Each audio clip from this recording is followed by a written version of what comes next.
2.2 million people lost their jobs in the second quarter of 2020, but people who found themselves out of work and weren't actively seeking jobs due to the hard COVID-19 lockdown didn't meet statistics South Africa's employment measure. Official figures therefore showed the jobless rate at falling to 23% in the second quarter from 30% in the first 3 months of the year. However, the broader definition of unemployment puts the rate at higher than 42%.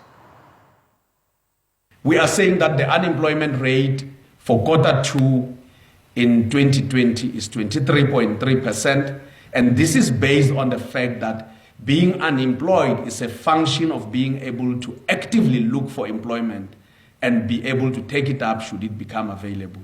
And in this regard, for reasons largely of COVID-19 and the lockdown environment, people were not able to actively look for employment.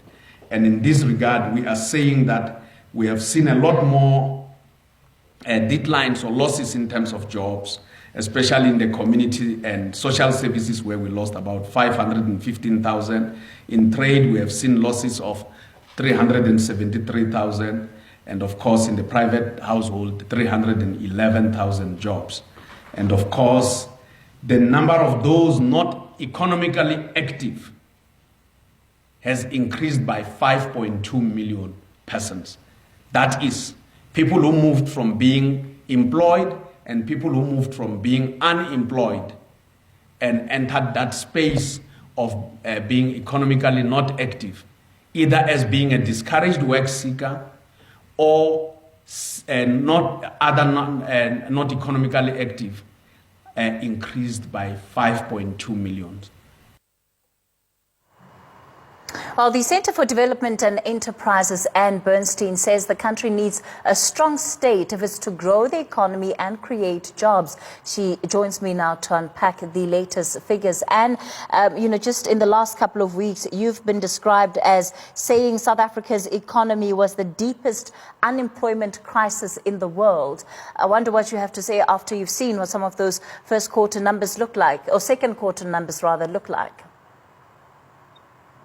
Well, Cathy, it's bad news. We knew it was going to be bad news. To add to our terrible unemployment numbers in January, February this year, 2.2 million more people seem to have lost their jobs. And the percentage of adults in our workforce who are now working is even lower than it was before. The global average is about 60%.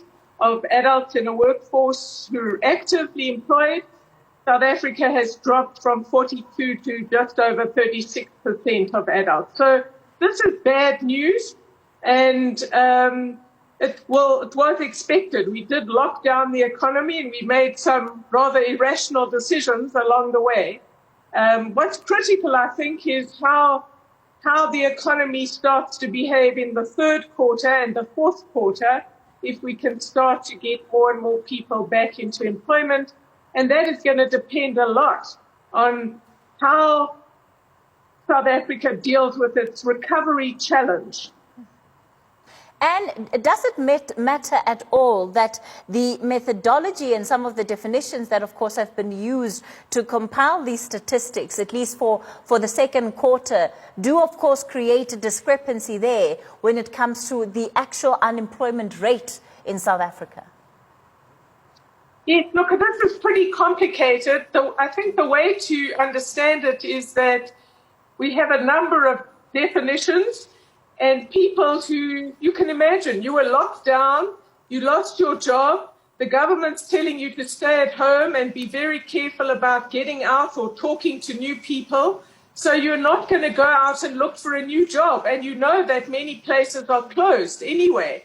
So you fall out of the government's expand the definition of unemployment into a new category of people who are just not even participating in looking for work or being available to work because you're scared to work. So I think we shouldn't get hung up about this. That's why the formal, narrow definition of unemployment came down.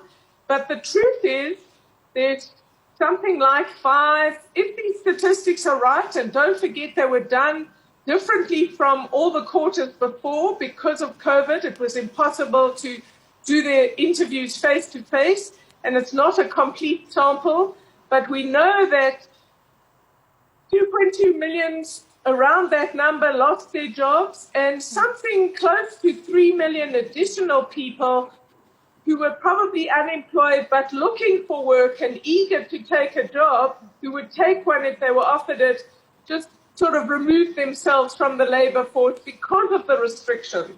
So I don't think it's important. The key things to take away from this is that our unemployment situation is worse, to not get hung up about technical definitions, and we might have more people that have just given up hope, but we don't know that yet. And you're raising policy reform as one of the greatest hindrances to why South Africa is unable, at least at this stage, to create jobs, especially for the young people who, of course, have been worst affected by these losses. Look, at the moment, South Africa's got to hold on to every job that we have. So we're in a survival mode at the moment, and it's absolutely critical that in addition to that, the president and the government announced a bold new approach to both economic growth. We've got to implement the reforms that everyone's telling us we have to do. So you and I have talked about what those are, but we also have to implement reform that not just get us a faster growing economy, but a more labor intensive economy. And the key thing I would say is that there are too many people who don't appreciate how serious this situation is, and who are not being sufficiently reflective and honest about what has got South Africa into this terrible situation pre-COVID and now exacerbated by the lockdown of the economy. So we've got to not repeat all the things we've been doing in the past. Let me give you just one example. In 2019, the president said he wanted to deregulate the economy. He wanted South Africa to do much better on the global index, which is called the Doing Business Index that the World Bank administers, and that he wanted us to drop 50 places, to improve 50 places in 3 years. It's about a year and a half since he said that. Unfortunately, South Africa got worse. We dropped 2 places in 2020, and as far as I know, nothing has happened with respect to deregulating the economy. So that's just one example. Doesn't cost us any money because we don't have any, and we could be doing that now. And why aren't we?